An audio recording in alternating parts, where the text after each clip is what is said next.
اعوذ باللہ من الشیطان الرجیم بسم اللہ الرحمن الرحیم الف لام میم ذالک الکتاب لا ریب فیہ صدق اللہ العظیم۔ الف لام میم حروف مقطعات ہیں جن کے بارے میں عرض کر چکا ہوں۔ ذالک الکتاب لا ریب فیہ، یہ وہ کتاب ہے اس میں کوئی شک نہیں۔ الکتاب اس لیے کہا گیا ہے کہ قرآن مجید کی پیشین گوئیاں اور خوشخبریاں سابقہ کتابوں میں موجود تھیں، اور چونکہ اس سورہ مبارکہ میں اصل خطاب کا رخ جو ہے وہ ہے سابقہ امت مسلمہ کی طرف، تو ذالک کتاب نہیں کہا گیا، ذالک کتاب لا ریب فیہ نہیں، ذالک الکتاب یہ وہ کتاب ہے، کتاب موعود ہے جس کی پیشین گوئیاں تورات اور انجیل میں موجود تھیں۔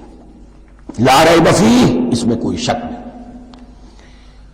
حرف اورا ریب نئے، تبدیل نئے، یہی الفاظ آئے ہیں سورہ سجدہ کے شروع میں بھی، الف لام میم تنزیل الکتاب لا ریب فیہ رب العالمین، لا ریب فیہ من رب العالمین، فیہ ھدی للمتقین۔ فیہ دونوں طرف مل سکتا ہے، لا ریب فیہ اسے معانقہ کہتے ہیں، لا ریب فیہ پڑھیں گے تو ہدن سے شروع کر دیں گے، لا ریب پر ختم کر دیں گے تو فیہ ہدن للمتقین، یہ دونوں معنی درست ہوں گے۔ آپ کو مل جائے گا جو قرآن شریف لے کر بیٹھے ہوئے ہیں کہ حاشیے میں معانقہ نمبر 1 لکھا ہوا ہے، معانقہ عند المتاخرین۔ ہدن للمتقین یہ ہدایت ہے، رہنمائی ہے اہل تقویٰ میں جو بچنا چاہیں۔ تقویٰ کا اصل مفہوم سمجھ، بقا یقین کسی کو بچانا، تقویٰ خود بچنا۔ جن لوگوں کے اندر فطرت سلیمہ ہوتی ہے ان میں اخلاقی حس موجود ہوتی ہے، وہ بری چیز سے بچنا چاہتے ہیں، بھلی کو حاصل کرنا چاہتے ہیں۔ وہ لوگ ہیں کہ جو گویا کہ اس قرآن کا اصل مخاطب ہے، وہی اس سے استفادہ کر سکیں گے۔ الذین یؤمنون بالغیب، اب ان کے کچھ اوصاف، یہ اصل میں بہت زیادہ واضح ہوتا ہے تعویل خاص کے اعتبار سے کہ دیکھ لو درخت کو اپنے پھل سے پہچانتے ہیں، اس قرآن کے پھل موجود ہیں نا، یہ ابو بکر اور عمر اور عثمان اور علی کون ہیں؟ یہ جو مہاجرین آئے ہیں چل کر، مدینے والوں دیکھو یہ کون ہیں، ان کی شخصیتیں کیا ہیں، ان کا کردار کیا ہے، ان کے اوصاف کیا ہے، یہ کس درخت کے پھل ہیں؟ یہ اس بینہ کے پھل ہیں، یہ اس ذکرہ کے پھل ہیں۔ بینہ رسول من اللہ یتلو صحفا مطہرۃ فیہا کتب قیمہ، یہ اس شجرہ مبارکہ کے پھل ہیں۔ دیکھ لو ان کے کیا شب و روز ہے، الذین یؤمنون بالغیب، جو غیب پر ایمان رکھتے ہیں۔ تعویل عام کے اعتبار سے اس کا بہت اہم مفہوم ہوگا، جو یہ طے کر لے کہ سوائے مادے کی دنیا کے مجھے اس سے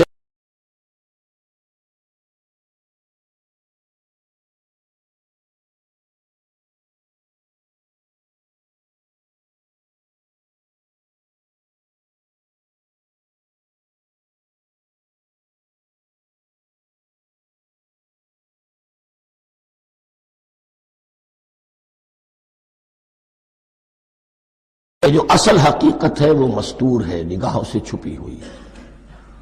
سامنے جو کچھ نظر آ رہا ہے،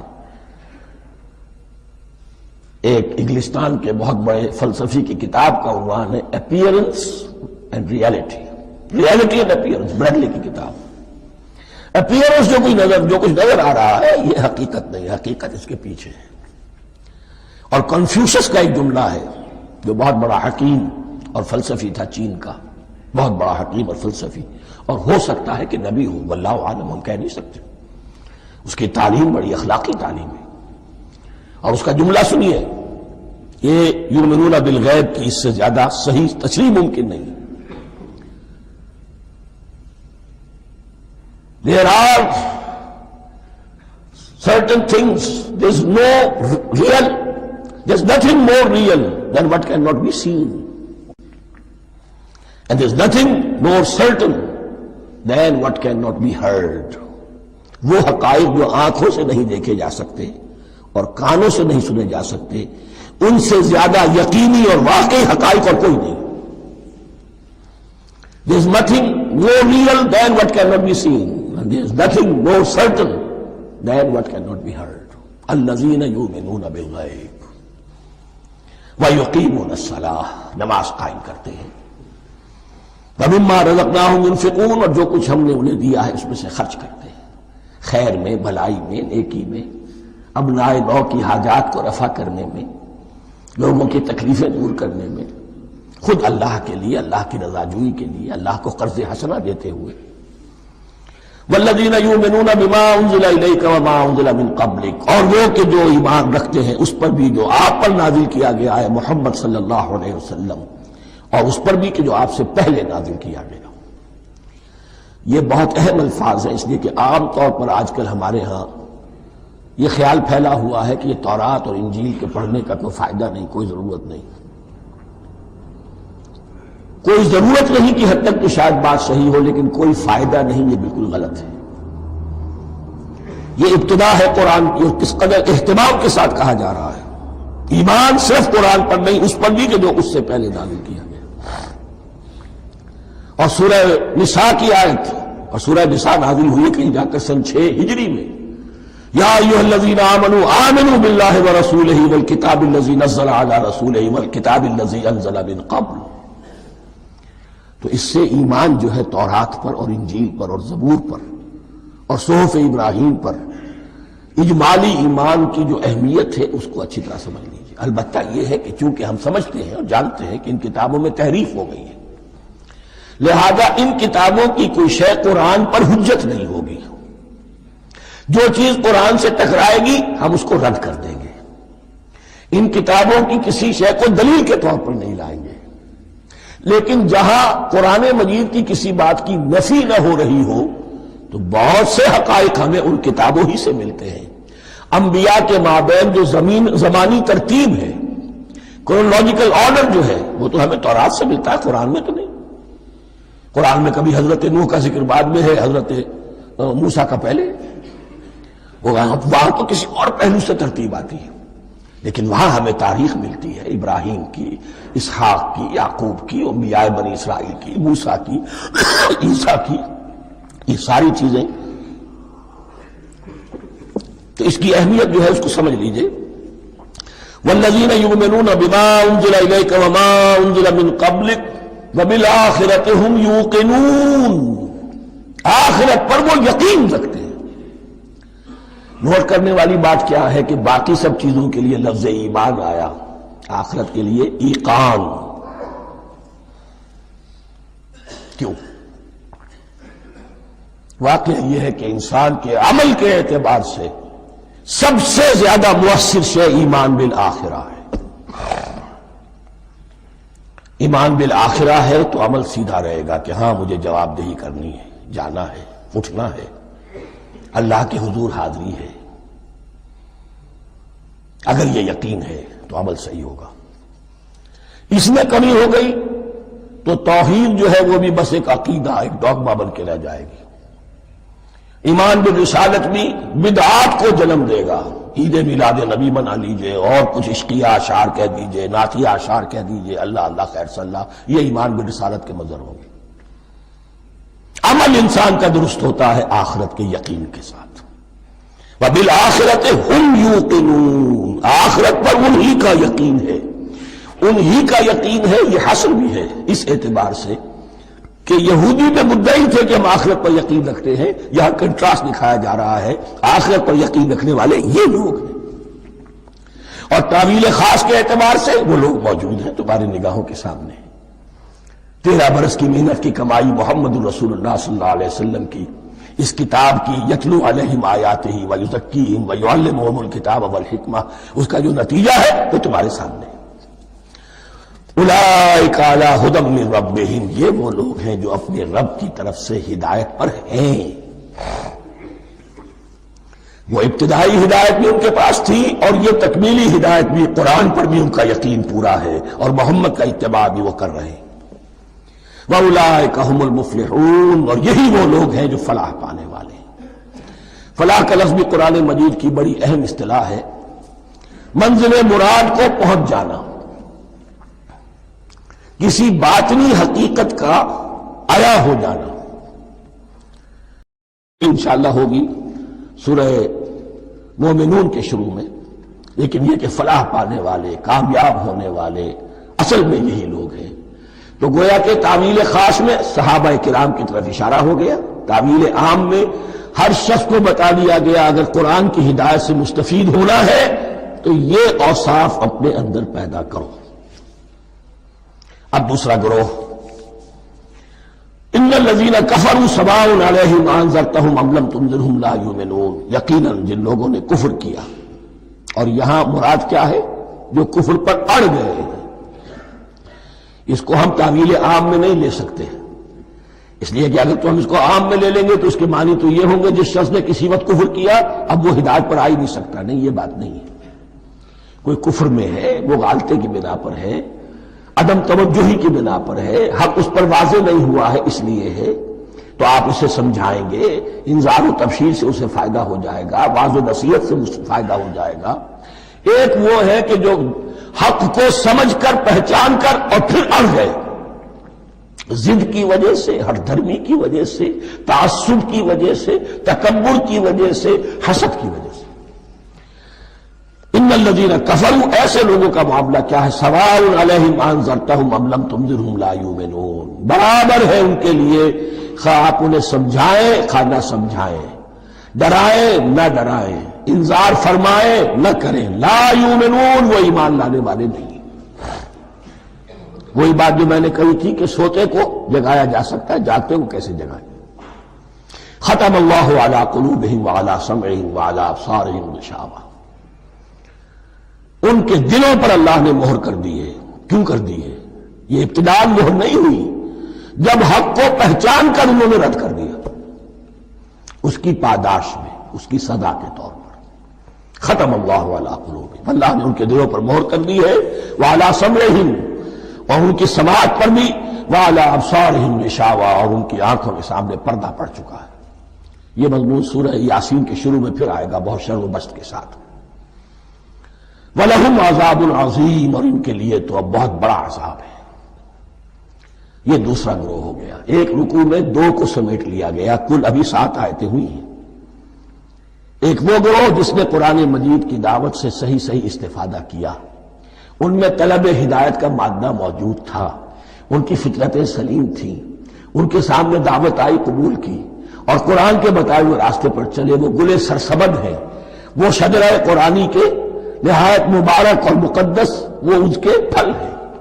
ایک گروہ وہ ہے جس نے حق کو پہچانا لیکن اس کو رد کر دیا اپنے تعصب یا ہٹ درمی کی وجہ سے۔ ان کا ذکر آ گیا بہت اختصار کے ساتھ، اس لیے کہ ان کا ذکر آپ کو بہت تفصیل سے مکی صورتوں میں ملے گا۔ اب آیا تیسرا گروہ، وَمِنَ النَّاسِ، اور لوگوں میں کچھ ایسے بھی ہیں، مَن يَقُولُ آمَنَّا بِاللَّهِ وَبِالْيَوْمِ الْآخِرِ وَمَا هُم بِمُؤْمِنِينَ، جو کہتے تو یہ ہے کہ ہم ایمان رکھتے ہیں اللہ پر بھی اور یوم آخر پر بھی، مگر وہ حقیقت میں مومن نہیں ہے۔ یہاں ایک بات سمجھ لیجئے، اکثر اور بیشتر مفسرین نے اس تیسری کیٹیگری کے بارے میں یہی رائے قائم کی ہے کہ یہ منافقین مذکور ہیں یہاں، اگرچہ لفظ منافق یا لفظ نفاق نہیں آیا یہاں، لیکن مولانا نیاز اصلاحی صاحب نے ایک رائے ظاہر کی ہے جو بڑی قیمتی ہے، وہ یہ کہ یہاں ایک کردار کا نقشہ کھینچ دیا گیا ہے۔ غور کرنے والے غور کر لیں، دیکھ لیں، جس پر بھی وہ چسپاں ہو جائے۔ اور بالفعل جب یہ آیات نازل ہو رہی تھیں تو دو طبقات پر یہ کردار نگاری جو ہے، یہ جو شخصیت کا ہیولہ کھینچا جا رہا ہے، وہ دو کے اوپر راست آ رہا تھا۔ ایک علماء یہود، وہ بھی کہتے تھے کہ ٹھیک ہے محمد جو کہہ رہے ہیں، ہم بھی اللہ کو مانتے ہیں، آخرت کو بھی مانتے ہیں، اسی لیے یہاں رسالت کا ذکر نہیں ہے۔ بھئی ہم محمد ہی کو نہیں مانتے نا صلی اللہ علیہ وسلم، باقی اگر 1.25 لاکھ نبی آئے ہیں تو باقی 1.25 لاکھ کو تو ہم مانتے ہیں، ایک محمد کو نہیں مانا، ایک عیسیٰ کو نہیں مانا، بس۔ تو ہمیں بھی مانا جانا چاہیے کہ ہم بھی مسلمان ہیں۔ ایک یہ ان کی رائے ہے، اور واقعہ یہ ہے کہ یہاں اس طریقے کا تذکرہ ہو رہا ہے کہ جس سے ان کا کردار بھی جھلک رہا ہے، روح سخن ان کی طرف جا رہا ہے۔ مجھے یاد ہے اپنی 10ویں جماعت کے زمانے میں دہلی میں نے دیکھا تھا کہ نوٹ سرکس وہاں کا ایک بڑی مارکیٹ ہوتی تھی، تو جوتے کی دکان پہ بہت بڑا جوتا لٹکایا ہوا تھا، بہت بڑا، اور لکھا تھا free to whom it fits, جس کے پاؤں میں یہ ٹھیک ٹھیک آ جائے وہ لے جائے اس کو۔ تو یہ free to whom it fits ہے، ایک کردار ہے، اب یہ کردار جس کے اوپر بھی فٹ بیٹھ جائے، ان میں یقیناً زیادہ تو غلبہ یہی ہے جو مفسرین کی رائے ہے، منافقین کا معاملہ جو ہو رہا ہے، لیکن یہ کردار بعین نہیں فٹ بیٹھ رہا ہے یہود کے علماء پر۔ اور یہ بھی نوٹ کر لیجئے کہ جو مدینہ منورہ میں نفاق کا جو پودا پروان چڑھا ہے، بلکہ پودا نہیں کہنا چاہیے، جھاڑ جھکاڑ جو پروان چڑھا ہے، وہ یہودیوں کے زیر اثر، جیسے جنگل کے اندر بڑے بڑے درخت بھی ہوتے ہیں اور اندر جو ہے نیچے جھاڑیاں بھی ہوتی ہیں، تو یہ نفاق کا جھاڑ جھکاڑ جو ہے وہ یہودی علماء کا جو پودا تھا اور بہت بڑا تھا، اس میں کوئی شک نہیں، اس کے سائے میں پروان چڑھا ہے۔ ان دونوں میں معنوی ربط بھی ہے۔ وَمِنَ النَّاسِ مَن يَقُولُ آمَنَّا بِاللَّهِ وَبِالْيَوْمِ الْآخِرِ وَمَا هُم بِمُؤْمِنِينَ، اور لوگوں میں سے کچھ ایسے بھی ہیں جو کہتے تو یہ ہے کہ ہم ایمان رکھتے ہیں اللہ پر اور یوم آخر پر، لیکن وہ مومن نہیں ہیں۔ يُخَادِعُونَ اللَّهَ وَالَّذِينَ آمَنُوا وَمَا يَخْدَعُونَ إِلَّا أَنفُسَهُمْ، وہ دھوکہ دینے کی کوشش کر رہے ہیں اللہ کو اور اہل ایمان کو۔ یہ یخادعون جو ہے یہ باب مفعلہ ہے، باب مفعلہ میں کشمکش ہوتی ہے، کشاکش ہوتی ہے، لہذا ترجمہ میں نے کیا کوشش کر رہے ہیں۔ وما يخدعون الا انفسهم، یہ ثلاثی مجرد میں آ گیا، اور نہیں دھوکہ دے رہے مگر صرف اپنے آپ کو، یہ یقینی ہے اپنے آپ کو تو دھوکہ دے رہے ہو، لیکن یہ کہ اللہ اس کے رسول کو اور اللہ اور اہل ایمان کو دھوکہ نہیں دے سکتے۔ سورہ نساء کی آیت نمبر 142 میں یہ کھل کر منافقین کے بارے میں یہی الفاظ آئے ہیں، ان المنافقین یخادعون اللہ وہو خادعہم، یقیناً منافقین جو ہے وہ اللہ کو دھوکہ دینے کی کوشش کر رہے ہیں اور اللہ انہیں دھوکہ دے رہا ہے۔ فی قلوبہم مرض، ایک لفظ اور رہ گیا، وما یشعرون، انہیں اس کا شعور نہیں ہے۔ یہ بہت اچھی طرح نوٹ کر لیجئے، منافقین کی بھی اکثریت وہ تھی جنہیں اپنے نفاق کا شعور نہیں تھا، وہ اپنے تئیں سمجھتے تھے اپنے آپ کو مسلمان، وہ کہتے تھے یہ بے وقوف لوگ ہیں، محمد رسول اللہ کے بارے میں کہتے تھے یہ خام خواہ جو ہے انہوں نے لڑائی بھڑائی مول لے لی ہے اہل مکہ کے ساتھ، کیا ضرورت ہے، امن کے ساتھ جو ہے بات کرنی چاہیے۔ وہ سمجھتے تھے کہ ہم خیر خواہ ہیں، ہم بھلی بات کہہ رہے ہیں، یہ بے وقوف لوگ ہیں، دیکھتے نہیں کہ کس سے ٹکرا رہے ہیں، ہاتھ میں اسلحہ نہیں ہے اور لڑائی کے لیے جا رہے ہیں، تو بے وقوف تو یہ ہے۔ لیکن وہ سمجھتے تھے کہ ہم تو بڑے مخلص ہیں، ہم مسلح ہیں، تو ما یشعرون بہت ضروری ہے۔ بعض لوگ منافق ایسے بھی تھے کہ جو اسلام میں داخل ہی ہوتے تھے دھوکہ دینے کی خاطر، اور ان پہ پہلے دن سے واضح ہوتا تھا کہ ہم مسلمان نہیں ہیں، ہم نے اسلام کا لبادہ اوڑھا ہے صرف دھوکے کے لیے۔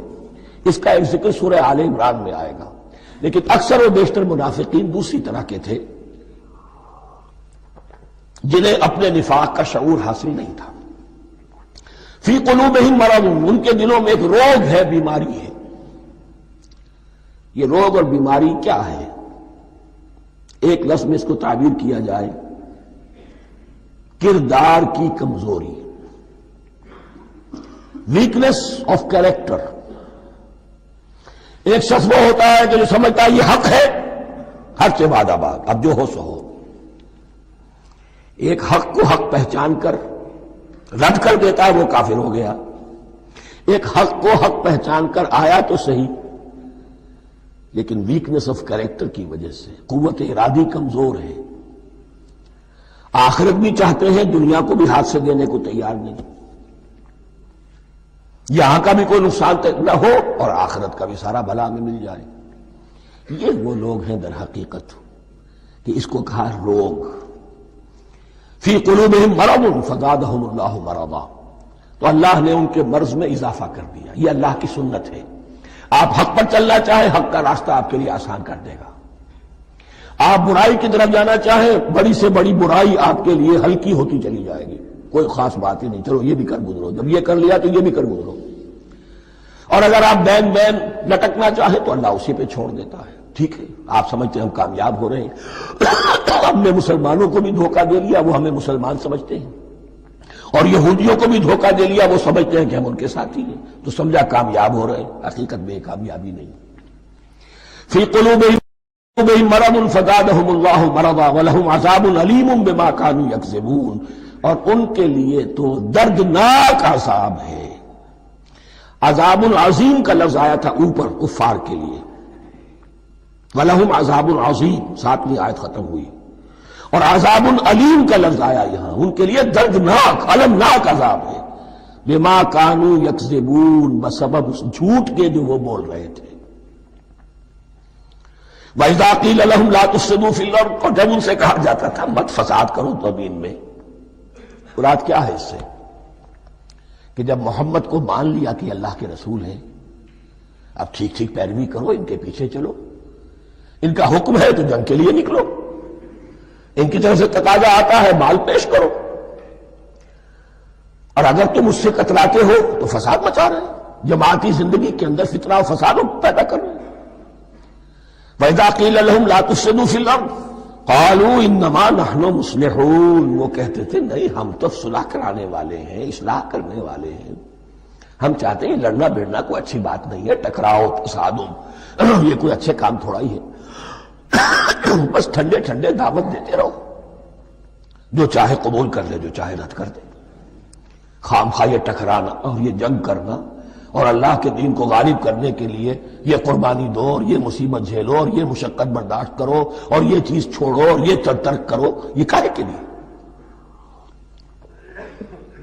وَإِذَا قِيلَ لَهُمْ لَا تُفْسِدُوا فِي الْأَرْضِ قَالُوا إِنَّمَا نَحْنُ مُصْلِحُونَ أَلَا إِنَّهُمْ هُمُ الْمُفْسِدُونَ وَلَٰكِن لَا يَشْعُرُونَ، آگاہ ہو جاؤ کہ وہی ہے مفسد، فساد پھیلانے والے، اس لیے کہ محمد رسول اللہ کی دعوت ہے زمین میں اصلاح کے لیے، اس اصلاح کے لیے کچھ آپریشن کرنا پڑے گا، مریض اس درجے کو پہنچ چکا ہے کہ آپریشن کے بغیر اس کی شفا نہیں ہوگی، اب اگر تم اس کے راستے میں رکاوٹ بنتے ہو تو در حقیقت تم فساد مچا رہے ہو، لیکن تمہیں اس کا شعور نہیں ہے۔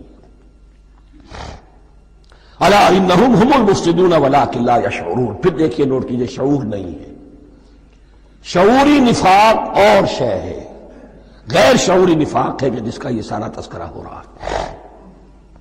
وَإِذَا قِيلَ لَهُمْ آمِنُوا كَمَا آمَنَ النَّاسُ، اور جب ان سے کہا جاتا ہے ایمان لاؤ جیسے دوسرے لوگ ایمان لائے، آخر دیکھو دوسرے یہ اہل ایمان ہیں، جب بلاوا آتا ہے فوراً لبیک حاضر ہوتے، جو بھی ہو، یہ تم جو ہے آخر تم نے اور روش اختیار کی۔ وَإِذَا قِيلَ لَهُمْ آمِنُوا كَمَا آمَنَ النَّاسُ قَالُوا أَنُؤْمِنُ كَمَا آمَنَ السُّفَهَاءُ، وہ کہتے ہیں کہ کیا ہم ایمان لائے جیسے یہ بے وقوف لوگ ایمان لائے، انہیں تو اپنے نفع کی فکر، نہ نقصان کی فکر، نہ خطرات کا کوئی خیال، نہ اندیشوں کا کوئی گمان، جان جائے مال جائے، اولاد کو چھوڑ دیں، گھر بار چھوڑ کے آ گئے ہیں، ان سے بڑے بے وقوف کون ہوں گے؟ بال بچے چھوڑ آئے ہیں کفار مکہ کے رحم و کرم پر، سرداران قریش جو چاہے ان کے ساتھ کریں، تو یہ تو بے وقوف لوگ ہیں۔ آج کل آپ کہتے ہیں ایسے ہی لوگوں کو فینیٹکس ہیں، یہ فینیٹکس ہیں، دیکھ بھال کر چلنا چاہیے، دائیں بائیں دیکھ کر چلنا چاہیے، نفع نقصان کا خیال کر کے چلنا چاہیے، چاہے حق ہے ٹھیک ہے، لیکن بہرحال اپنی مصلحتوں کو بھی اور اپنی اہل و عیال کی مصلحتوں کو بھی دیکھنا چاہیے۔ یہ لوگ تو معلوم ہوتا ہے کہ بالکل دیوانے ہو گئے، فینیٹکس ہو گئے۔ وَإِذَا قِيلَ لَهُمْ آمِنُوا كَمَا آمَنَ النَّاسُ قَالُوا أَنُؤْمِنُ كَمَا آمَنَ السُّفَهَاءُ أَلَا إِنَّهُمْ هُمُ السُّفَهَاءُ وَلَٰكِن لَا يَعْلَمُونَ، آگاہ ہو جاؤ کہ وہی بے وقوف ہے لیکن انہیں علم نہیں ہے۔ وہ صادق الایمان جو ایمان کی ہر تقاضے کو پورا کرنے کے لیے ہر وقت حاضر ہیں، ان سے بڑا عقل مند کوئی نہیں، ان سے بڑا سمجھدار کوئی نہیں۔ انہوں نے یہ جان لیا ہے کہ اصل زندگی آخرت کی زندگی ہے، یہ نہیں ہے، یہ تو عارضی ہے، کل نہیں آج ختم ہو جائے، آج نہیں ابھی ختم ہو جائے، کیا فرق پڑے گا؟ جانا تو ہے، اب نہیں تو کل، کل نہیں تو پرسوں، جانا تو ہے، تو عقل تو ان کے اندر ہے۔ الا انہم ہم السفہاء ولکن لا یعلمون واذا لقوا الذین آمنوا قالوا آمنا، اور جب یہ ملتے ہیں ان سے جو اہل ایمان ہیں تو کہتے ہیں ہم بھی ایمان رکھتے ہیں۔ اب یہ ان دونوں پر آئے گا۔ عام جو یہودی تھے وہ بھی کہتے تھے کہ ہم بھی تو آخر اللہ کو مانتے ہیں، آخرت کو مانتے ہیں، اور منافق تو تھے ہی جو رسول کو بھی مانتے تھے۔ وَإِذَا خَلَوْا إِلَىٰ شَيَاطِينِهِمْ، اور جب یہ اپنے شیطانوں کے پاس خلوت میں ہوتے ہیں، اور یہاں شیاطین سے مراد ہیں اہل کتاب یہود کے علماء، ان کے سردار، یا عبداللہ ابن ابی جو منافقین مدینہ کا سردار تھا۔ اگر وہ کبھی ملامت کرتا ہے، دیکھو تم تو معلوم ہوتا ہے بالکل مسلمانوں میں شامل ہی ہو گئے پوری طرح سے، تمہیں کیا ہو گیا، تم ہر بات مان رہے ہو۔ اب انہیں یہ کچھ نہ کچھ اپنی وفاداری کا یقین دلانے کے لیے کہنا پڑتا تھا، نہیں ہم انہیں بیوقوف بنا رہے ہیں، ہم ان سے ذرا تمسخر کر رہے ہیں، ہم ہیں آپ کے ساتھ ہی، آپ فکر نہ کریں۔ اسی لیے یہ دو منہ ہونا، نفق کہتے ہیں سرنگ کو جس کے دو دروازے ہوتے ہیں، باقی زیر زمین ہے۔ نافقہ گوہ کا بل ہے کہ دو دروازے رکھتا ہے، دو اس کے منہ رکھتا ہے کہ ادھر سے اگر کتا داخل ہو جائے شکار کے لیے تو ادھر سے نکل بھاگے، ادھر سے آئے تو ادھر سے نکل بھاگے۔ تو دو منہ انسان، یہ در حقیقت جس کو پھر سورہ نساء میں کہا گیا لا الہ الا ولا الہ الا، نہ ادھر کے ہیں نہ ادھر کے، مذبذبین بین ذالک، اس کے درمیان مذبذب ہو کر رہ گئے۔ یہ شیطان کا لفظ یہاں سمجھ لیجئے، اس کے دو رائے ہیں کہ یہ شطنہ سے بنا ہے یا شات سے بنا ہے، شین الف توئے یا شین تو نون۔ شطنہ کے معنی تباعدا، کو بہت دور ہو گیا، دور ہو گیا۔ شیطان سے مراد جو اللہ کی رحمت سے بہت دور ہو گیا۔ اور شاتا یشیتو کے معنی ہے احترق غضبا وحسدا، کوئی شخص غصے اور حسد کے اندر جل رہا ہو، وہ شاتا یشیتو ہے۔ اس سے فعلان کے وزن پر، رحمان کے وزن پر، غضبان کے وزن پر شیطان، یعنی وہ کہ جو حسد اور غضب کی آگ میں جل رہا ہے۔ تو یہ ایک تو شیطان وہ ہے کہ جو جنات میں سے ہے، جس کا نام عزازیل تھا پہلے، اب ہم اسے ابلیس کے نام سے جانتے ہیں، وہ ایک شیطان ہے، جنی ہے۔ پھر یہ کہ جو بھی اس کے پیروکار ہیں دنیا میں، انسانوں میں سے ہو یا جنات میں سے ہو، وہ بھی شیاطین ہیں۔ اسی طرح اہل کفر، اہل زیغ کے جو بڑے بڑے سردار ہوتے ہیں، ان کو بھی شیطان سے تعبیر کیا گیا۔ وَإِذَا خَلَوْا إِلَىٰ شَيَاطِينِهِمْ قَالُوا إِنَّا مَعَكُمْ، اور جب وہ خلوت میں ہوتے ہیں، علیحدگی میں ہوتے ہیں اپنے شیاطین کے پاس، سرداروں کے پاس، کہتے ہیں ہم تو آپ کے ساتھ ہیں، انما نحن مستہزئون، یہ تو ہم ان مسلمانوں کو بیوقوف بنا رہے ہیں، ان سے استہزاء کر رہے ہیں، تمسخر کر رہے ہیں۔ ہم تمسخر میں کہہ دیتے ہیں کہ ہم بھی آپ کے ساتھ ہیں، آمنا۔ اللہ یستہزئ بہم ویمدہم فی طغیانہم یعمہون، حقیقت کیا ہے کہ اللہ ان کا مذاق اڑا رہا ہے اور ان کو ڈھیل دے رہا ہے کہ وہ اپنے عقل کے اندھے پن میں بڑھتے چلے جائیں۔ اللہ تعالیٰ جیسا میں نے عرض کیا رسی دراز کرتا ہے، کچھ تو غلط راستے پر جائے گا، جاؤ بھائی، فوراً تو نہیں پکڑتا، اگر فوراً پکڑ لے تو سیدھا ہو جائے گا، چلتے جاؤ، جہاں جانا چاہتے ہو جاؤ۔ تو ان کو بھی رسی دراز کر رہا ہے اللہ، لیکن یہ کہ اللہ یستہزئ بہم، یہ سمجھتے ہیں کہ مسلمانوں کا مذاق اڑا رہے ہیں، اصل میں مذاق ان کا اڑ رہا ہے اللہ کے نزدیک۔ وَيَمُدُّهُمْ فِي طُغْيَانِهِمْ يَعْمَهُونَ، اب یہاں ذرا نوٹ کر لیجئے، یہ دو لفظ آئیں گے، عین میم اور ہا، امر ہے کے ساتھ، ایک ہے عین میم اور یا، امر، تو عین اور میم تو مشترک ہے یا آخر میں فرق ہوگا، عین میم اور ہا ہوگا، اس کے معنی عقل کا اندھا، دل کا اندھا، آنکھیں تو ہے لیکن دل کا اندھا ہے، عقل کا اندھا ہے۔ اور عین میم یا جو آنکھوں کا اندھا ہو، عمیون اندھے، اعمیٰ اندھا۔ تو یہاں فرمایا انا معکم انما نحن مستہزئون، اللہ یستہزئ بہم ویمدہم فی طغیانہم یعمہون، اللہ ان کو اس جو ان کی عقل کے اندھے پن میں جو یہ بڑھتے چلے جا رہے ہیں، اللہ بھی ان کی رسی دراز کر رہا ہے تاکہ یہ جہاں تک جانا چاہتے چلے جائیں۔ اولئک الذین اشتروا الضلالۃ بالہدی، یہ وہ لوگ ہیں کہ جنہوں نے ہدایت کے عوض گمراہی خرید لی ہے۔ دیکھیے بڑا پیارا انداز ہے یہ، ایک شخص کے سامنے دونوں آپشنز تھے، ایک نے گمراہی کو چھوڑا، ہدایت لے لی، چاہے قیمت دینی پڑی، تکلیفیں اٹھانی پڑی، آزمائشوں میں سے گزرنا پڑا، قربانیاں دینی پڑی، ہدایت لی، اور ایک شخص نے ہدایت دے کر گمراہی لے لی۔ آسانی تو ہو گئی، فوری تکلیف سے تو بچ گئے، لا الہ الا ولا الہ الا، دونوں طرف سے اپنے آپ کو بچا لیا. لیکن حقیقت میں سب سے زیادہ گھاٹے کا سودا یہی ہے. اولئک الذین اشتروا الضلالۃ بالہدی، ہدایت دے کر اور ضلالت خرید لی ہے.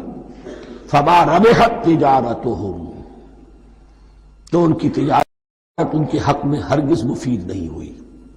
اب یہاں بھی دیکھیے را با اور ہے ہا، ربحا اس کے معنی نفع، صحیح نفع، جائز نفع. را با اور وا ربا وہ سود، وہ بھی اضافہ ہے، وہ بھی بڑھوتری ہے، لیکن وہ حرام ہے. ایک ہے تجارت کے اندر جو نفع ہو جائے وہ ربح ہے. را با اور ہا یہ نفع ہے جو جائز نفع ہے. را با اور وا ربا یہ کیا ہے؟ یہ سود ہے، یہ حرام ہے. را اور با مشترک ہے، آگے ہا آگے اور با اس کا فرق ہے. فما ربحت تجارتہم وما کانوا مہتدین، ان کی تجارت ان کے حق میں ہرگز مفید نہیں ہوئی اور نہیں ہے اب یہ ہدایت پانے والے. مثلہم، اب یہاں دو تمثیلیں آ رہی ہیں بڑی پیاری. پہلی تمثیل ہے کفار کے بارے میں، دوسری تمثیل ہے یہ بین والے لوگوں کے بارے میں. پہلوں کے لیے کیا تمثیل ہے؟ مثلہم کمثل الذی استوقد نارا، ان کی مثال اس شخص کی سی ہے جس نے آگ روشن کی. ایک نقشہ کھینچا جا رہا ہے. اندھیری شب ہے جدا اپنے قافلے سے ہے تو، تیرے لیے ہے میرا شعلہ نوا قندیل. اندھیری شب ہے، قافلہ بھٹک رہا ہے. کچھ لوگ بڑی ہمت کرتے ہیں، اندھیرے میں بھی ادھر ادھر سے لکڑیاں جمع کرتے ہیں اور آگ روشن کر دیتے ہیں. لیکن اس وقت جب آگ روشن ہوتی ہے کچھ لوگوں کی بینائی سلب ہو جاتی ہے. پہلے وہ اندھیرے میں اس لیے تھے کہ روشنی نہیں تھی، اب وہ اندھیرے کے اندھیرے میں رہ گئے کہ روشنی تو خارج میں آ گئی، اپنی اندر کی روشنی گل ہو گئی، بصارت سلب ہو گئی. یہ مثال ہے ان کفار کی کہ حضور کی آمد سے پہلے سب بھٹک رہے تھے، کوئی حقیقت واضح نہیں تھی، قافلہ انسانیت بھٹک رہا تھا اندھیری شب میں. محمد رسول اللہ آئے، انہوں نے آگ روشن کر دی، اب راستہ کھل گیا، ہدایت واضح ہو گئی. لیکن کچھ ضد یا تعصب یا تکبر یا حسد کی بنیاد پر کچھ لوگوں کی اندر کی بینائی زائل ہو گئی. تو وہ تو ویسے کے ویسے بھٹک رہے ہیں، جیسے پہلے اندھیرے میں تھے ویسے ہی اب اندھیرے میں ہے. روشنی میں آنے والے تو وہ ہیں، دیکھ لو جن کا ذکر سب سے پہلے ہوا ہے. مثلہم کمثل الذی استوقد نارا، اس شخص کی سی ہے کہ جس نے آگ روشن کی. فلما اضاءت ما حولہ، جب اس آگ نے اپنے ماحول کو گردا گرد کو روشن کر دیا. ذہب اللہ بنورہم، اللہ ان کی نور بصارت کو لے گیا، سلب کر لیا اللہ نے. وترکہم فی ظلمات لا یبصرون، اور چھوڑ دیا انہیں ان اندھیروں کے اندر کہ وہ کچھ نہیں دیکھتے. صم بکم عمی فہم لا یرجعون، اسم کہتے ہیں بہرے کو، سم جمع ہے اس کی، سمن. اب کمو کہتے ہیں گونگے کو، بکمن اس کی جمع ہے. آما کہتے ہیں اندھے کو، عمیون اس کی جمع ہے. یہ بہرے ہیں، گونگے ہیں، اندھے ہیں. فہم لا یرجعون، اب یہ لوٹنے والے نہیں.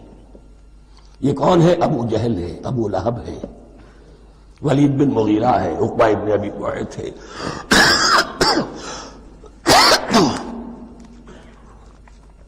یہ سب کے سب ابھی زندہ ہے جب یہ آیات نازل ہو رہی ہیں. ابھی تو غزوہ بدر ہوگا سن 2 ہجری میں، اور اس میں یہ سب جو ہے واصل جہنم ہوں گے. ابھی تک تو ہے نا. یہ لوگ ہو گئے اس کی مثال.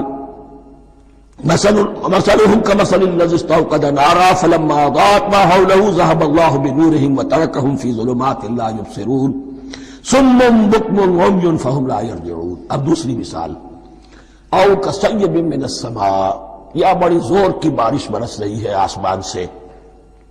فیہ ظلمات، اس میں اندھیرے بھی ہیں، ورعد، اور گرج ہے، وبرق، اور بجلی چمک رہی ہے.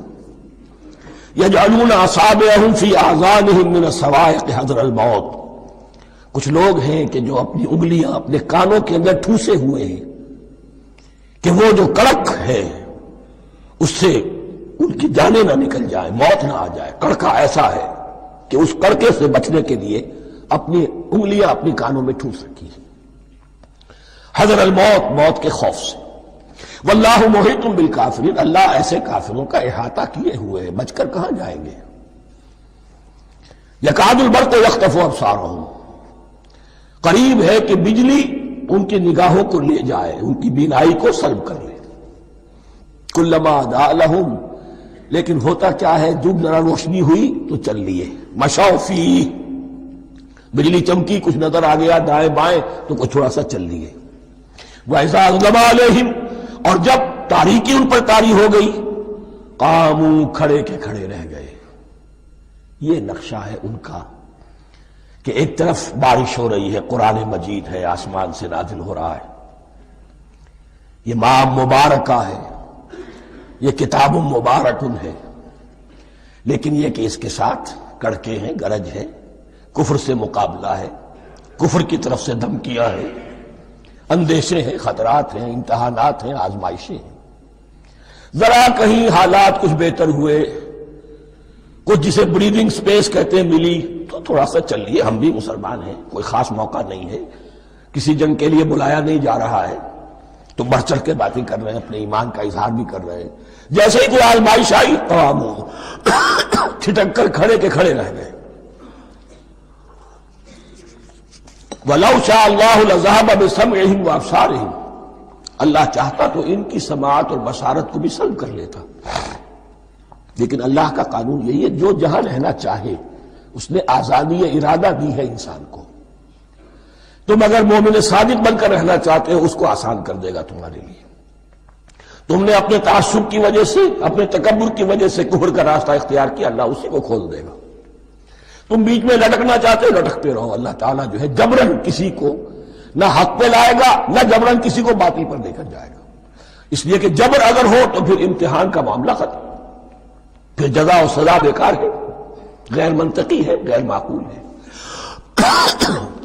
ان اللہ علی کل شیء قدیر، یقیناً اللہ تعالیٰ ہر چیز پر قادر ہے۔ یہ دو رکوع اس اعتبار سے کہ انسانی شخصیتوں کا سمجھنا، اور جیسا کہ میں نے عرض کیا، تعویل عام ذہن میں رکھیے، جب بھی کبھی کوئی دعوت حق اٹھے گی، اگر وہ واقعتاً کل کے کل حق کی دعوت ہے اور اس میں انقلابی رنگ ہے کہ باطل سے پنجہ آزمائی کرنی ہے، باطل کو نیچا دکھانا ہے، حق کا غلبہ کرنا ہے، تو یہ تین قسم کے افراد لازماً ہمیشہ وجود میں آ جائیں۔ ان کو پہچاننا، ان کے کردار کی جو اصل جو اس کے پیچھے پس منظر ہے، اس کو جاننا بہت ضروری ہے۔ میں وقفہ کر رہا ہوں ذرا بھائی۔ الرحمن الرحیم، اب جو تیسرا رکوع آ رہا ہے سورہ بقرہ کا، اس میں قرآن کی دعوت کا خلاصہ ہے۔ قرآن کیا ماننے کی دعوت دیتا ہے، اس کی پکار کیا ہے۔ جیسا کہ میں عرض کر چکا ہوں، 2/3 قرآن پہلے نازل ہو چکا ہے، پس منظر میں ہے۔ ہمارے لیے اس ترتیب مصحف کے اعتبار سے وہ قرآن بعد میں آئے گا، ترتیب نزول کے اعتبار سے وہ پس منظر میں موجود ہے، لیکن چونکہ یہاں پر مصحف کے اندر یہاں سے آغاز کیا جا رہا ہے، لہذا اس کا خلاصہ جو ہے لب لباب یہ ایک رکوع میں، اور قرآن کے فلسفے کا اور اس کے بعد نہایت ہی اہم جو موضوعات ہیں اور مسائل ہیں ان کا ذکر پھر چوتھے رکوع میں۔ ابھی ہم تیسرا رکوع پڑھ رہے ہیں۔ یا ایھا الناس اعبدوا ربکم الذی خلقکم والذین من قبلکم لعلکم تتقون، اے لوگو بندگی اختیار کرو اپنے اس رب کی، اپنے اس مالک کی جس نے تمہیں پیدا کیا، اور نہ صرف تم کو پیدا کیا، تم سے پہلے جتنے لوگ گزرے انہیں بھی پیدا کیا تاکہ تم بچ سکو۔ یہ قرآن کی دعوت کا خلاصہ ہے، اور یہ نوٹ کر لیجئے، یہ تمام انبیاء اور رسل کی دعوت یہی تھی۔ اب جب پڑھیں گے سورہ اعراف پڑھیں گے، سورہ شعراء پڑھیں گے، ایک ایک کا نام لے کر، ان اعبدوا اللہ واطیعوہ، ہر رسول کی دعوت یہ تھی اللہ کی بندگی کرو، میری اطاعت کرو۔ یا قوم اعبدوا اللہ ما لکم من الہ غیرہ، اے میری قوم کے لوگوں اللہ کی بندگی کرو، تمہارا کوئی الہ اور معبود اس کے سوا نہیں ہے۔ پھر حضور قرآن یہی عبادت رب انسان کی تخلیق کی غایت ہے، وما خلقت الجن والانس الا لیعبدون، ہم نے جنوں اور انسانوں کو پیدا ہی صرف اس لیے کیا ہے کہ ہماری بندگی کریں۔ لیکن یہاں ایک فرق بہت بڑا ہے، تمام رسولوں کی دعوت یہی ہے، محمد الرسول اللہ کی بھی یہی ہے، لیکن بڑا فرق کیا ہے؟ باقی تمام رسولوں کی دعوت آپ کو ملے گی یا قوم، اے میری قوم کے لوگوں، یہاں ہے یا ایھا الناس، اے بنی آدم، اے بنی نوع انسان۔ معلوم ہوا کہ تمام رسول حضور سے پہلے صرف اپنی اپنی قوموں کی طرف آئے ہیں، پہلے اور آخری اور کامل رسول ہیں اللہ کے محمد صلی اللہ علیہ وسلم، جن کی دعوت آفاقی ہے۔ یا ایھا الناس، یا قوم نہیں، یا ایھا الناس اعبدوا ربکم الذی خلقکم والذین من قبلکم۔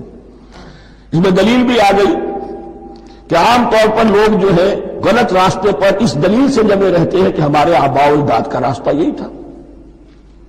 تو بھائی جیسے تم مخلوق ہو ایسے وہ بھی تو مخلوق تھے، جیسے تم خطا کر سکتے ہو وہ بھی تو خطا کر سکتے تھے۔ لہذا یہ نہ دیکھو کہ آباء و اجداد کا راستہ کیا تھا، دیکھو یہ کہ حق کیا ہے، لعلکم تتقون، تاکہ تم بچ جاؤ، دنیا میں افراط و تفریط کے دھکوں سے بچ جاؤ گے، آخرت میں اللہ کے عذاب سے بچ جاؤ گے۔ ان دونوں سے اگر بچنا ہے تو اللہ کی بندگی کی روش اختیار کرو۔ اچھا، کس رب کی؟ الذی جعل لکم الارض فراشا والسماء بناء، جس نے تمہارے لیے زمین کو فرش بنا دیا اور آسمان کو چھت بنا دیا۔ وانزل من السماء ماء، اور آسمان سے پانی برسایا۔ فاخرج به من الثمرات رزقا لکم، اور پھر اس پانی کے ذریعے سے زمین سے میووں کی شکل میں، پیداوار کی شکل میں تمہارے لیے رزق اگایا۔ فلا تجعلوا للہ اندادا وانتم تعلمون، تو ہرگز نہ اللہ کا مد مقابل کسی کو ٹھہراؤ جانتے بوجھتے۔ وانتم تعلمون کا ایک مطلب یہ بھی ہے کہ تم بھی مانتے ہو کہ اس کائنات کا خالق اللہ کے سوا کوئی نہیں۔ اہل عرب بھی مانتے تھے، جو ان کے دیوی دیوتا تھے وہ سمجھتے تھے کہ یہ اللہ کے اوتار ہیں یا اللہ کے ہاں بہت یہ پسندیدہ ہیں، اللہ کے محبوب ہیں، اس کے اولیاء ہیں، اس کی بیٹیاں ہیں، لہذا یہ شفاعت کریں گے تو ہمارا بیڑا پار ہو جائے گا، ورنہ خالق وہ مانتے تھے اللہ ایک ہی ہے۔ جب تم یہ مانتے ہو کائنات کا خالق ایک، مدبر ایک، تو اب کسی کو اس کا مد مقابل نہ بناؤ۔ انداز ند کی جمع ہے، لا ضد لہ ولا ند لہ، اللہ کا کوئی مد مقابل نہیں۔ اس میں یہاں تک بات ہے کہ حضور اس درجے، اس توحید کی باریکیوں تک پہنچا کر گئے ہیں اس امت کو کہ کسی صحابی نے ایسے ہی کہہ دیا ما شاء اللہ و ما شئت، کہ اللہ چاہے جو آپ چاہیں۔ حضور نے فوراً ٹوک دیا اجعلتنی للہ ندا، کیا تو نے مجھے اللہ کا مد مقابل بنا دیا ہے؟ اس کائنات میں مشیت صرف ایک کی چلتی ہے، کسی اور کی مشیت اس کی مشیت کے تابع پوری ہو جائے ہو جائے، لیکن مشیت مطلقہ صرف اس کی ہے۔ یہاں تک کہ حضور سے فرمایا گیا کہ اے نبی آپ کے لیے یہ ممکن نہیں ہے جسے چاہے ہدایت دے دے، انک لا تہدی من احببت ولکن اللہ یہدی من یشاء۔ اگر یہ اختیار میں ہوتا تو ابو طالب دنیا سے بغیر ایمان لائے نہ جاتے۔ فلا تجعلوا للہ اندادا وانتم تعلمون۔ اب ان دو آیتوں میں تو یوں سمجھیے توحید نظری بھی اور توحید عملی بھی۔ توحید عملی کیا ہے؟ بندگی صرف اسی کی ہو۔ اب آیا ہے رسالت کا معاملہ، وَإِن كُنتُمْ فِي رَيْبٍ مِّمَّا نَزَّلْنَا عَلَىٰ عَبْدِنَا، اگر تمہیں رسالت محمدی پر شک ہے صلی اللہ علیہ وسلم، اس کے کیا معنی ہے؟ کہ تمہیں اس قرآن کے بارے میں شک ہے جو ہم نے اپنے بندے پر نازل کیا ہے۔ اگر ہے شک فی الواقع، وَإِن كُنتُمْ فِي رَيْبٍ، اگر تمہیں واقعاً شک ہے مما نزلنا علی عبدنا، اس پر جو ہم نے اپنے بندے پر نازل فرمایا ہے، فاتوا بسورۃ من مثلہ، تو لے آؤ اس جیسی ایک ہی صورت۔ یہ ہم کل پوری تفصیل سے دیکھ چکے ہیں کہ برسبیل تنزل یہاں پہنچے ہیں. پہلے 2 آیتیں میں نے آپ کو سنائی تھی، اس میں پورے قرآن کی مثال لانے کا چیلنج کیا گیا. پھر ایک آیت سنائی جس میں 10 صورتیں ہی لے آؤ. اب آخری درجے میں ایک صورت ہی بنا لا، اور ایک صورت تو سورۃ العصر کے مساوی بھی ہو سکتی تھی، سورۃ الکوثر کے مساوی بھی ہو سکتی تھی. وَادْعُوا شُهَدَاءَكُم مِّن دُونِ اللَّهِ إِن كُنتُمْ صَادِقِينَ، اور بلا لو اپنے سارے مددگاروں کو اللہ کے سوا، جن ہو انس ہو. اس لیے کہ قریش کا خیال یہ تھا کہ جو شعراء ہوتے ہیں ان کے پاس جن ہوتے ہیں، وہ جن انہیں سکھاتے ہیں، ورنہ عام آدمی تو یہ شعر نہیں کہہ سکتا. تو تمہارا اگر کوئی نعمان ہے، کوئی جنات سکھانے والے ہیں، کوئی انسان ہے، خطیب ہے، شعراء ہے، ادیب، سب کو جمع کر. ان کنتم صادقین. اب یہ ہے بہت ہی، جس کو میں نے کل کہا تھا، آپ کو یاد ہوگا، قرآن کا انداز کیا ہوتا ہے کہ وہ اپنے اندر جھانکنے کی دعوت دیتا ہے. یہ گویا کہ آنکھوں میں آنکھیں ڈال کر یہ کہا جا رہا ہے کہ حقیقت میں تمہیں کوئی شک نہیں ہے، یہ تم بات بنا رہے ہو صرف. اگر واقعتاً شک ہے تو آؤ میدان. حقیقت یہ کہ تمہیں شک نہیں ہے. اگر تم سچے ہو فاتوا بسورۃ من مثلہ، تو اس جیسی ایک ہی صورت بنا لاؤ. فإن لم تفعلوا، اب ذرا انداز دیکھیے تحدی کا، چیلنج کا. پھر اگر تم یہ نہ کر پاؤ، وَلَن تَفْعَلُوا، اور ہرگز نہیں کر سکو گے. یہ چیلنج کون دے سکتا ہے؟ اللہ کے سوا کوئی نہیں دے سکتا. یہ انداز کسی کتاب کا نہیں ہے. ذَلِكَ الْكِتَابُ لَا رَيْبَ فِيهِ، یہ کسی کا نہیں ہے. فَإِن لَمْ تَفْعَلُوا وَلَن تَفْعَلُوا، پھر اگر تم نہ کر پاؤ اور تم ہرگز نہیں کر پاؤ گے، فَاتَّقُوا النَّارَ الَّتِي وَقُودُهَا النَّاسُ وَالْحِجَارَةُ، تو ڈرو اس آگ سے جس کا ایندھن بنے گے انسان اور پتھر. اعدت للکافرین، کافروں کے لیے تیار کر لی گئی ہے، بھڑکا دی گئی ہے. پتھروں کا ذکر خاص طور پر کیوں ہے؟ 2 اس کے امکانات ہیں. آپ کو معلوم ہے کہ وہ جو پتھر کا کوئلہ ہوتا ہے اس کی آگ بڑی سخت ہوتی تھی، عام جو ہمارا یہ لکڑی کا کوئلہ ہوتا ہے اس کے مقابلے میں. اور دوسرے یہ بھی کہ چونکہ انہوں نے جو معبود تراش رکھتے تھے وہ پتھر کے ہوتے تھے، تمہارے ساتھ ہی تمہارے ان معبودوں کو بھی جھونکا جائے گا، وہ بھی جلیں گے، تاکہ تمہاری حسرت کے اندر اضافہ ہو. ان سے ہم دعائیں مانگا کرتے تھے، ان کے سامنے ماتھے ٹیکتے تھے، ان کے سامنے ڈنڈوت کرتے تھے، ان کو چڑھاتے تھے. اب یہاں گویا کہ ایمان باللہ، توحید، ایمان بالرسالت اور ایمان بالآخرت. فاتقوا النار التي وقودها الناس والحجارة اعدت للكافرين وبشر الذين آمنوا وعملوا الصالحات، اور بشارت دے دیجئے اے نبی ان لوگوں کو کہ جو ایمان لائے اور جنہوں نے نیک عمل کیے، ان لهم جنات تجری من تحتها الانہار، کہ ان کے لیے وہ باغات ہیں کہ جن کے دامن میں ندیاں بہتی ہوں گی. لفظی ترجمہ ہوگا جن کے نیچے ندیاں بہتی ہوں گی. مراد اس سے کیا ہے؟ عام فطری باغ وہ ہوتے تھے کہ جس میں ذرا اونچائی پر جو ہے درخت لگے ہوئے ہیں اور دامن میں ندی بہ رہی ہے، تو اس سے خود بخود جو ہے اریگیشن، نیچرل اریگیشن ہو رہی ہے، درختوں کے جڑوں تک پانی پہنچ رہا ہے. 12 ترجمہ آپ لفظی کریں، ان کے نیچے ندیاں بہتی ہوں گی، یا یہ کہ جن کے دامن میں ندیاں بہتی ہوں گی. کلما رزقوا منها من ثمرۃ رزقا، جب بھی کبھی انہیں دیا جائے گا کوئی پھل رزق کے طور پر کھانے کے لیے جنت میں، قالوا هذا الذي رزقنا من قبل، وہ کہیں گے یہ تو وہی شے ہے جو ہمیں پہلے بھی ملتی تھی. اس کا ایک مفہوم یہ ہے، یہ جو نزل ہے، ابتدائی جو ہے دعوت ہے، ابتدائی ضیافت جو ہوگی اس میں وہی چیزیں کہ جو معروف ہے، جانی پہچانی ہے. یہ رمان، یہ دیکھیے یہ انار آ رہا ہے خوبصورت، یہ انگور ہے خوبصورت، یہ نخیل ہے، یہ نخل ہے، یہ رطب ہے، لیکن ذائقے کی کوئی نسبت و تناسب بھی نہیں ہوگا. وہ کہیں گے وہی شے ہے جو ہمیں پہلے ملتی تھی. وہ بھی متشابہہ، مشابہ تو ہوگی وہ، لیکن ان کے ذائقے میں زمین و آسمان کا فرق ہوگا. اور ایک یہ بھی مفہوم لیا گیا کہ آخرت میں جنت میں بھی وہی میوے ملتے رہیں گے، لیکن ان کا ذائقہ بدلتا رہے گا. شکل وہ ہوگی لیکن ذائقہ وہی رہے گا کہ جس سے انسان کی بھی طبیعت بڑھ جاتی ہے ایک ہی شے کو کھاتے ہوئے. وَلَهُمْ فِيهَا أَزْوَاجٌ مُطَهَّرَةٌ، اور ان کے لیے ہوں گے اس میں بہت ہی پاک باز، نہایت پاک کی ہوئی بیویاں ہوں گی. ازواج مطہرۃ وہم فیہا خالدون، اور اس میں رہیں گے ہمیشہ ہمیشہ. یہ تو تین جو اصول ہیں دین کے دعوت ایمان، توحید اور رسالت اور معاد، ایمان باللہ، ایمان بالرسول، ایمان بالآخرہ.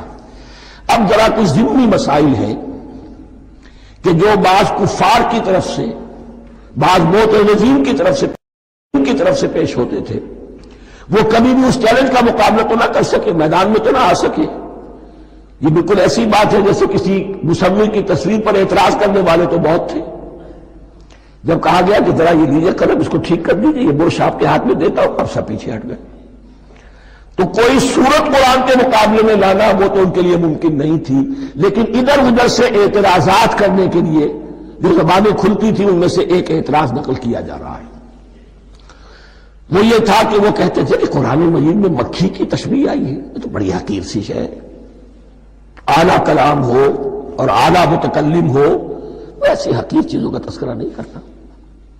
بیت العنکبوت، مکڑی کا بھی ذکر ہے قرآن میں، اتنی حقیر شے کا، یہ کوئی اعلیٰ کلام نہیں. اس کا جواب دیا جا رہا ہے کہ اصل میں کہیں تشبیہ بیان کرنی ہے، تمثیل بیان کرنی ہے، تو دیکھنا یہ کہ جس شے کے لیے تشبیہ دی جا رہی ہے اس کی مناسبت والی شے ہو. شے کوئی بہت حقیر ہے تو کسی عظمت والی شے سے آخر کیسے تشبیہ دی جائے گی؟ وہ تو کسی حقیر شے سے ہی تشبیہ دی جائے گی، تو جو اصل مقصد ہے تشبیہ کا وہ پورا ہوگا. ان اللہ لا یستحیی ان یضرب مثلا ما بعوضۃ فما فوقها، اللہ تعالیٰ کو تو اس میں کوئی جھجک نہیں ہے، کوئی شرم نہیں ہے کہ وہ مچھر کی مثال بیان کرے. تو اس سے اوپر، اب یا فوقها بھی دونوں معنی ہو جائیں گے، یعنی کمتر اور حقیر ہونے میں اس سے بھی بڑھ کر، یا یہ کہ اس سے اوپر کی کوئی شے، اس کی مثال دینے میں اللہ کو کوئی جھجک نہیں. اس لیے کہ مکھی بھی بہرحال مچھر سے تو ذرا بڑی شے ہے. اس معنی میں بھی ہو سکتا ہے فوقہا، اور فوقہا اس معنی میں بھی کہ اس سے بھی حقیر ہونے میں اس سے بھی بڑھ کر. فَأَمَّا الَّذِينَ آمَنُوا فَيَعْلَمُونَ أَنَّهُ الْحَقُّ مِنْ رَبِّهِمْ، تو جو لوگ صاحب ایمان ہیں وہ جان لیتے ہیں کہ یہ حق ہے ہمارے رب کی طرف سے. وَأَمَّا الَّذِينَ كَفَرُوا، اور جنہوں نے کفر کیا ہے، فَيَقُولُونَ مَاذَا أَرَادَ اللَّهُ بِهَذَا مَثَلًا، یہ کیا مثال اللہ نے دی، کیا ارادہ ہوا اللہ کا اس مثال کے ذریعے سے. ناک منہ چڑھا رہے ہیں، اعتراض کر رہے ہیں.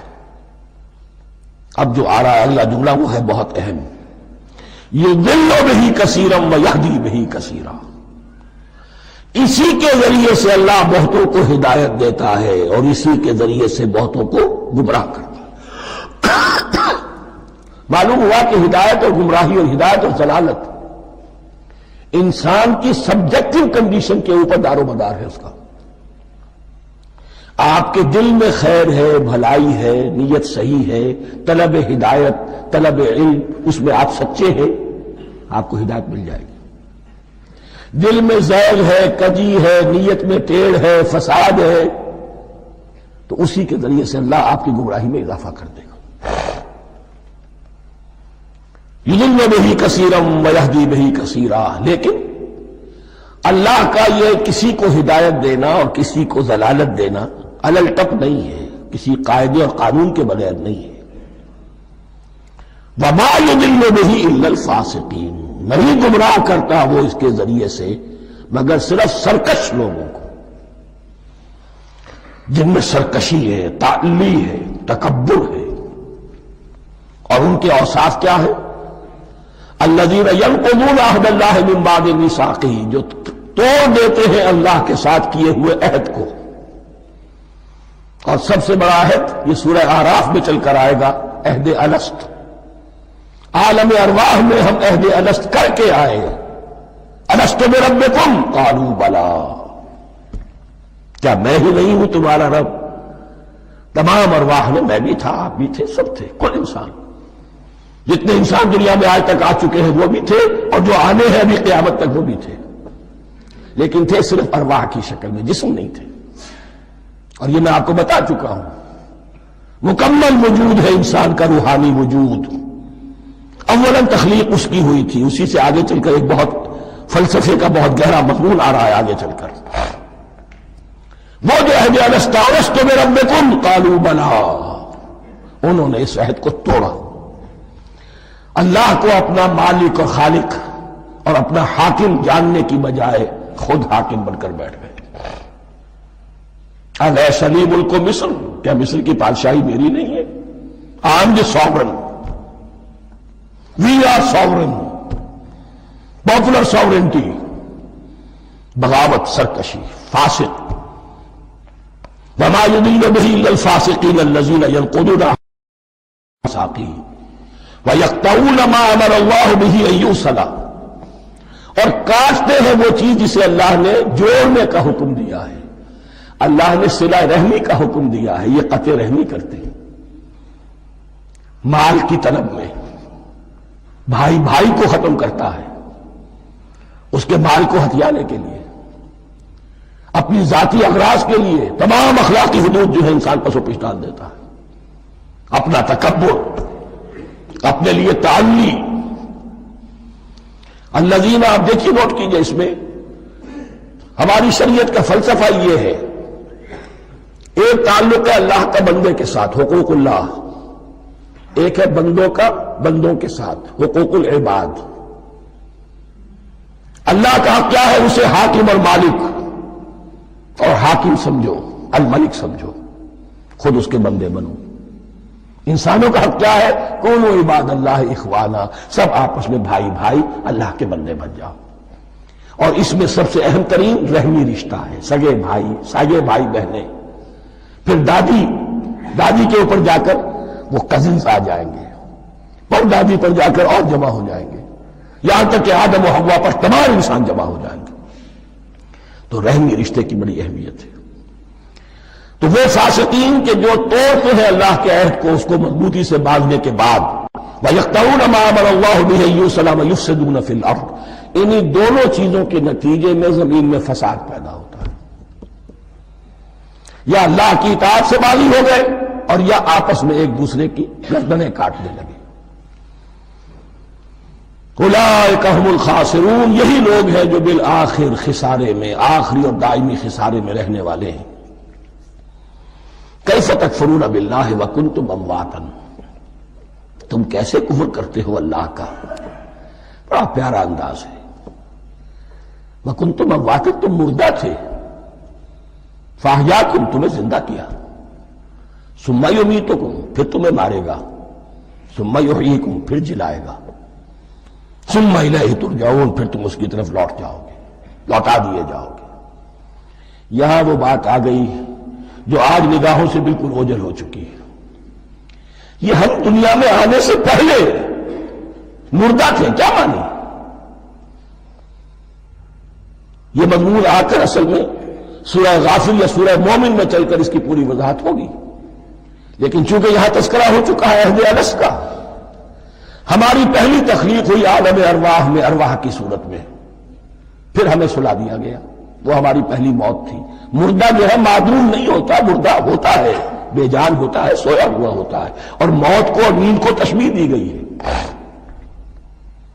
پھر ہمیں اس جسد کے ساتھ یہاں زندہ کیا گیا، پھر موت طاری ہوگی، پھر ہمیں زندہ کیا جائے گا. یہ آیت جیسا کہ میں نے عرض کیا بہت بڑی اور بڑی گہری حکمت اور فلسفہ قرآن کی آیت ہے. کیسے اللہ کا انکار کرتے؟ کنتم اموات، تم مردہ تھے، سوئی ہوئی ارواح کی شکل میں تھے. فاحیاکم، تمہیں جگایا اس جسد کے ساتھ، زندہ کیا. ثم یمیتکم ثم یحییکم، پھر تمہیں مارے گا، پھر جلائے گا. ثم الیہ ترجعون، پھر تم اس کی طرف لوٹا دیے جاؤ گے. اور اب اس کے بعد جو آخری آیت ہے، هو الذی خلق لکم ما فی الارض جميعا، اس نے تمہارے لیے بنایا ہے جو کچھ بھی زمین میں ہے. اس میں خلافت کا مضمون آ گیا. حدیث میں آتا ہے انما الدنیا خلقت لکم وانتم خلقتم للآخرہ، یہ دنیا تمہارے لیے بنائی گئی ہے، تم آخرت کے لیے بنائے گئے ہو. هو الذی خلق لکم ما فی الارض جميعا، اس لیے کہ اگلی آیت پھر آ رہی ہے خلافت کی آیت. سارا کچھ زمین میں یہ بستر جو بچھایا اور یہ کائنات کو زمین کو سجایا تمہاری خلافت کے لیے. ثم استوى الى السماء فسواهن سبع سماوات، پھر وہ متوجہ ہوا آسمانوں کی طرف اور انہیں 7 آسمانوں کی شکل میں بنا دیا. جیسا کہ میں کل عرض کر چکا ہوں، یہ تاحال ابھی یہ آیات متشابہات میں سے ہے.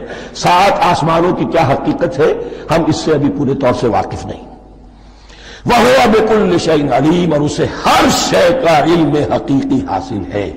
بارک اللہ لی ولکم فی القرآن العظیم ونفعنی وإیاکم بالآیات والذکر الحکیم.